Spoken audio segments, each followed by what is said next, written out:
Bonjour, dans cette vidéo, nous allons parler du paradis. Comment accéder au paradis? Namasté Swami. Namaste Brenda. C'est un sujet qui va intéresser beaucoup de monde. Comment accéder au paradis? Alors tout d'abord, le paradis, c'est dans l'imaginaire collectif, c'est un lieu idyllique. C'est d'ailleurs la représentation qu'en donnaient les anciens. Et étymologiquement, ça veut dire jardin. C'est comme une sorte de jardin d'Éden, un lieu merveilleux. Et c'est considéré comme, par les traditions chez les Grecs, la religion chrétienne aussi, le lieu où séjournent les bienheureux, les justes. Donc on peut aussi parler pour la chrétienté de sainteté, ou en tout cas des hommes et des femmes qui sont justes, donc qui ont eu une vie qui leur a permis d'accéder à ce paradis. Alors, tout d'abord, quelle est ta vision du paradis? Est-ce que ce lieu, entre guillemets, s'il s'agit d'un lieu, il existe bel et bien? Le paradis existe bien. C'est tant mieux parce que si l'enfer existe, il faut qu'il y ait sa contrepartie. Le paradis existe bien et alors effectivement, comme tu dis, mythologie, dans l'imaginaire, etc., on imagine un lieu, etc. Avant d'être un lieu, c'est avant tout, et je dirais, c'est essentiellement un état de conscience. Oui. Et c'est donc un processus. On a parlé dans une précédente vidéo de l'enfer, qui finalement est lié à cette prise de conscience qui va nous faire réaliser nos égarements, nos erreurs, les souffrances qu'on a infligées, etc. Et en fait, aussi à un moment donné, on prend conscience de la façon dont on doit se sortir de cet enfer. La prise de conscience de nos exactions nous amène à avoir des attitudes différentes, ok, plus vertueuses, etc. Mais ce n'est pas suffisant. Ce monde est un monde de souffrance parce qu'il est sous cette loi de la dualité. Chaque chose génère son contraire. On va s'attacher à des objets, à des personnes, et tout cela va disparaître. Donc tout cela est cause de souffrance. Et donc, cela ne peut pas être ce monde ne peut pas être un lieu paradisiaque. C'est pour ça qu'il faut le chercher ailleurs, ce paradis. Et ailleurs, pas 36 000 endroits, c'est en nous. Mais en nous, c'est pas dans notre tête, c'est pas dans le mental. Le mental, c'est plutôt l'enfer que le paradis. C'est au-delà. C'est la dimension de la conscience. C'est finalement ce que nous disent un certain nombre de traditions.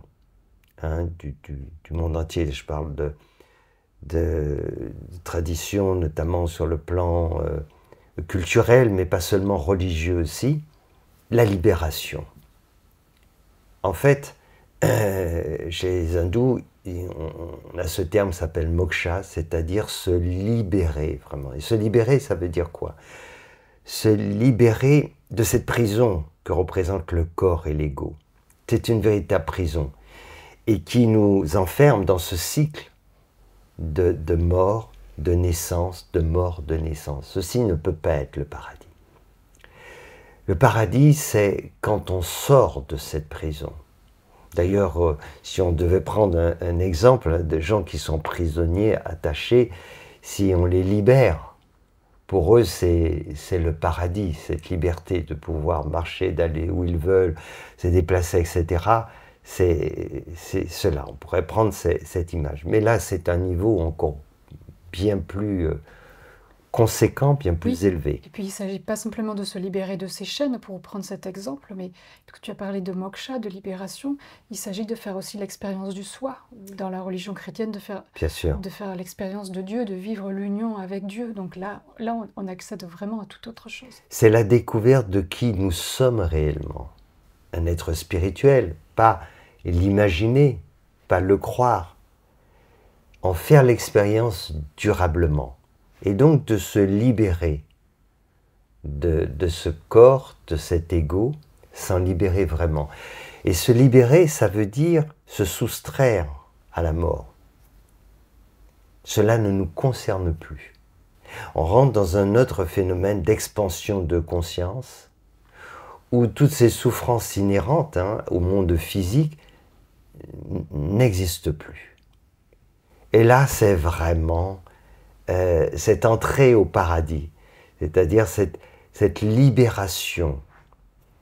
Terrible, parce que c'est pas uniquement un enfermement qui est quand même, qui n'est pas anodin pour une conscience infinie, d'être enfermé dans un petite chose qu'est l'être humain, mais c'est aussi d'être soumis à tout ce que le corps subit, de souffrances physiques, psychologiques, et puis la dégradation, et ensuite la mort. Là, on se libère de tout cela. Et non seulement, effectivement, toutes ces souffrances, mais on vit dans une autre dimension où on fait l'expérience de ce qu'on ne connaît pas sur Terre, c'est-à-dire de la béatitude, de cette joie spirituelle.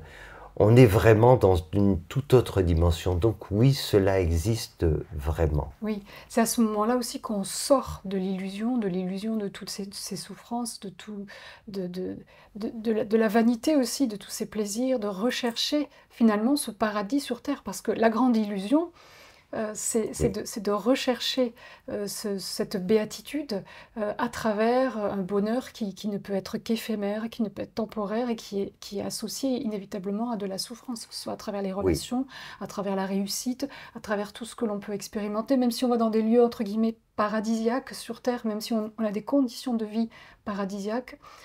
La grande illusion, c'est de croire qu'on peut trouver le paradis là, sur Terre. Il y a deux grandes illusions. Celle dont tu viens de parler, qui est tout à fait juste, et la deuxième, qui est terrible aussi, c'est de croire qu'il suffit d'être vertueux dans ce monde pour ensuite aller au paradis quand on va le quitter. Ça, c'est une grande erreur.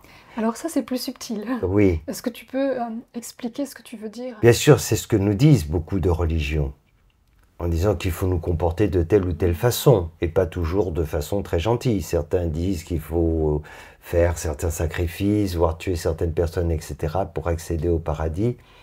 Ok. En réalité, quoi que l'on fasse de cet ordre-là, c'est pas ça qui nous fera aller au paradis.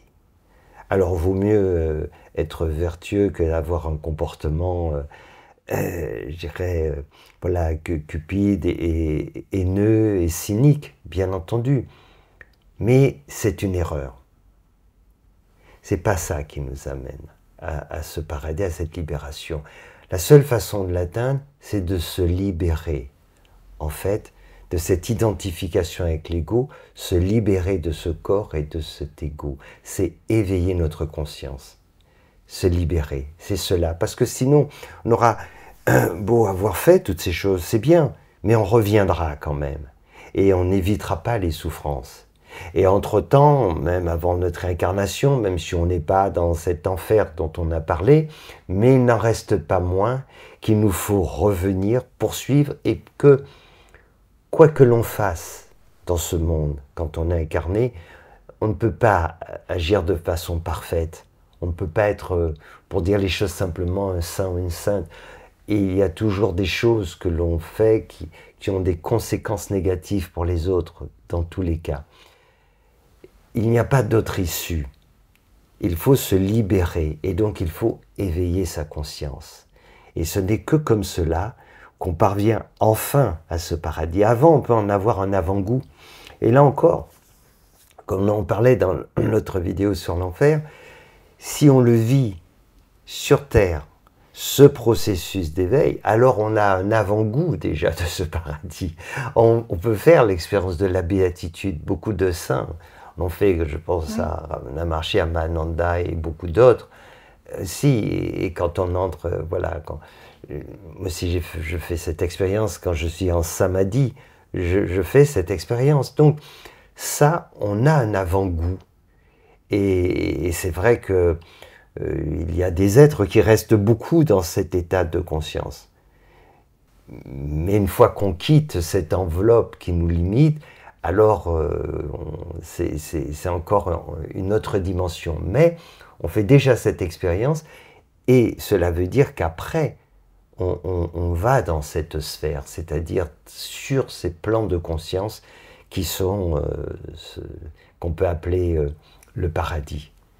C'est une double bonne nouvelle, d'abord parce que le paradis existe bel et bien, Oui. mais aussi on peut commencer à y accéder et en faire l'expérience avant même de quitter notre corps, en accédant à cet état de béatitude. Oui, et de mon point de vue, c'est vraiment la porte d'accès au paradis. Oui. Le paradis, c'est pas simplement comme étant des actes vertueux et en se disant après cette vie, voilà, on va m'accueillir et on va m'ouvrir la porte du paradis. Ma perception, c'est pas comme ça. Alors certes, on ne verra pas ce côté infernal de regret, de tout cela, mais ce n'est pas suffisant. On sera toujours prisonnier de ce fameux samsara et de revenir sur Terre jusqu'au moment où on va permettre à notre dimension spirituelle de se révéler, de se manifester, parce que c'est pour cela qu'on est venu en tant qu'expression de la conscience universelle de Dieu. On est venu spiritualiser la matière. Donc il nous faut aller au bout de ce que l'on est venu faire, de ce processus, pour pouvoir retourner au paradis, ce fameux jardin d'Éden dont tu parlais. Si je comprends bien ce que tu veux dire, ce n'est pas une question d'être moral ou immoral, bien que on doit chercher quand même à cultiver des qualités humaines, mais ce n'est pas suffisant. Ce n'est pas même en menant la vie la plus vertueuse qui soit qu'on accède à ce paradis, c'est en allant au-delà. Finalement, tu parles de transcendance. Oui, c'est une étape, évidemment. On va passer de ce côté cupide, cruel, etc., à sur de partage, de solidarité, d'amour, etc. C'est bien, mais ce n'est pas suffisant pour pouvoir échapper à ce cycle. Donc oui, il faut transcender l'illusion, cette fameuse illusion qui nous fait croire que notre réalité, c'est ce corps et c'est cet ego. Tant qu'on reste prisonnier de cela, on est prisonnier, c'est ça le terme. Et la prison, c'est pas le paradis. Et c'est la liberté. Donc il faut sortir de cela, quoi qu'il en soit. Il faut se libérer. Et donc, c'est pour ça qu'à un moment donné, on ressent la nécessité d'être dans une démarche spirituelle profonde, avec des tas de pratiques qui ne sont pas simplement le seva et tout ça, le côté vertu, bien sûr que ça nous aide. Mais ça nous aide quand on l'inscrit dans cette démarche spirituelle pour aller vers moksha, vers la libération. C'est-à-dire s'intéresser aux autres, le seva, faire du bien, fait qu'on s'oublie soi-même. C'est une façon d'oublier notre ego. Donc, c'est une vraie pratique spirituelle.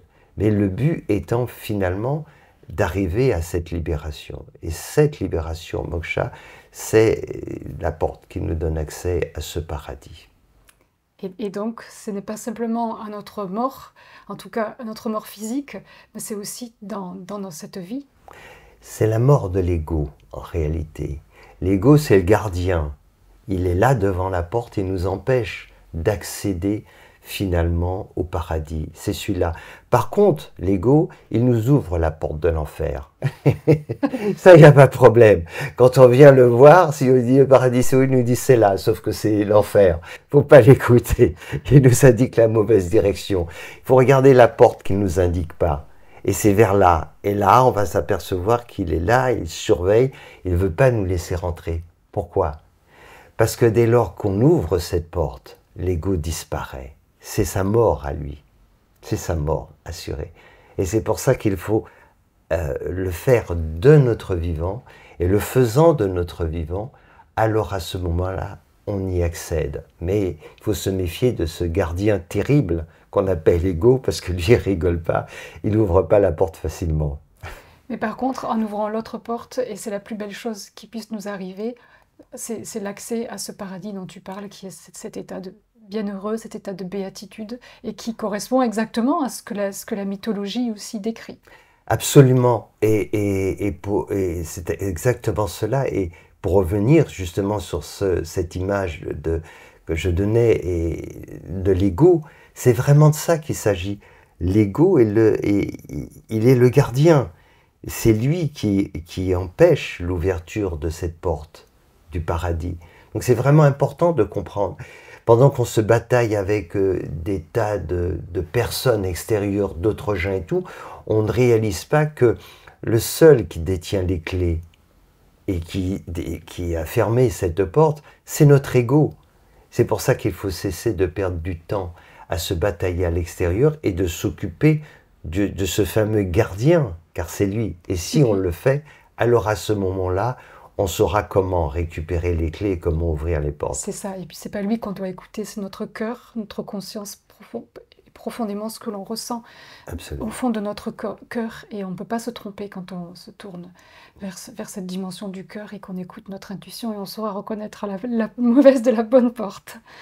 Eh bien, ça veut dire qu'on peut tous, donc, ce paradis existe bel et bien, pour résumer, et qu'on peut tous y accéder de notre vivant, et ensuite on pourra y accéder en quittant notre corps, mais on peut déjà y accéder, en faire l'expérience, en se libérant de cette illusion qu'est l'ego, et en éveillant notre conscience. Absolument, en se rappelant qui est le gardien de cette porte, qui nous empêche d'y accéder, en se rappelant cela, que c'est vraiment notre ego. Et si on a compris cela, alors à ce moment-là, on peut vraiment y parvenir, parce que c'est notre destin d'y retourner, et de s'y retrouver, c'est quand même beaucoup mieux de se retrouver au paradis qu'en enfer. Et donc on pourra tous se retrouver au paradis, bien sûr, quand on aura accompli chacun ce chemin. Bien entendu, c'est notre destinée. C'est une question de temps, mais en procédant de cette façon, avec beaucoup de discernement, alors on peut y aller beaucoup plus vite qu'on imagine. Et surtout, il faut comprendre que c'est pendant notre incarnation que ça se règle, cela, pas après.